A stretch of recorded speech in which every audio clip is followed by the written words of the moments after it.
Hi friends, this is Uma. இன்றைக்கி நம்ம சேனலில் வந்து பார்த்திங்கன்னா, பண்டைய காலத்தில் வாழ்ந்த தமிழ் மக்களுடைய பார்வையில் முருகப்பெருமான் வந்து எப்படிப்பட்டவராக இருந்தார் அப்படிங்கிறத என்னோடய டாபிக். ஸோ வாங்க ஃப்ரெண்ட்ஸ், லேட் பண்ணாமல் நம்ம டைரெக்டாக வந்து டாபிக்குள்ளே போயிடலாம்.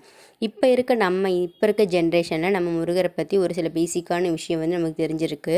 ஆனால் பழங்காலமாகவே பண்டைய காலத்துலேருந்தே தமிழ் மக்கள் முன்னாடி முருகப்பெருமான் வந்து எப்படி இருக்கார், எப்படி வந்து முருகப்பெருமானை அவங்க பார்த்தாங்க அப்படிங்கிறது வந்து ஒரு சில விஷயத்தின் மூலிமா நமக்கு தெரியும்.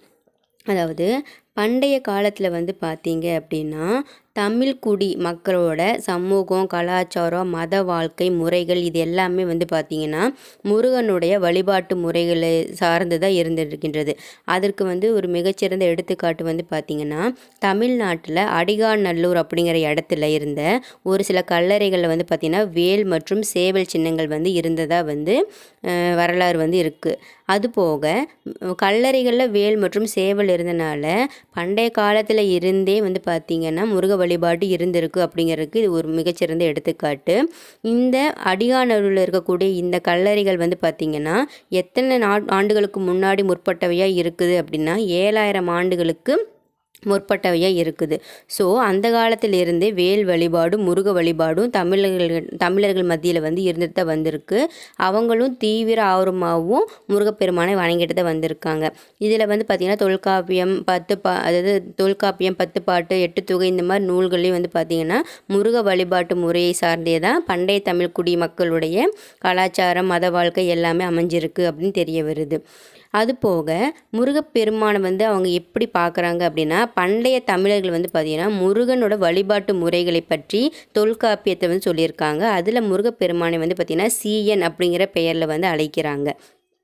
முருகப்பெருமான் வந்து பார்க்க எப்படி இருப்பார் அப்படின்னா, அவரோட உடல் வந்து பார்த்திங்கன்னா ஒரு சிகப்பு ஒளி மாதிரி ஜொலிச்ச மாதிரி காட்சி தருவாராமா.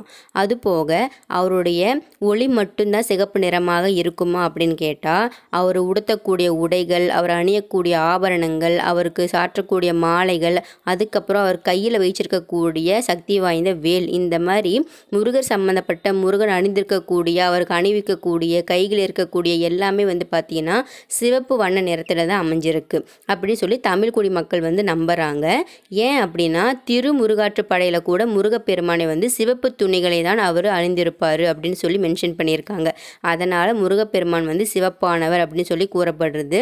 அதுபோக அரக்கர்களையும் அசுரர்களையும் முருகப்பெருமான் அழிக்கும் பொழுது அவருக்கு கோபம் வந்து கொந்தளித்து அவரோட கண்கள் வந்து பார்த்திங்கன்னா சிவப்பு ஏற ஆக்ரோஷத்தோட அவர் மனித குலத்தோட மேம்பாடுகளுக்கும் அவங்களோட நன்மைக்காகவும்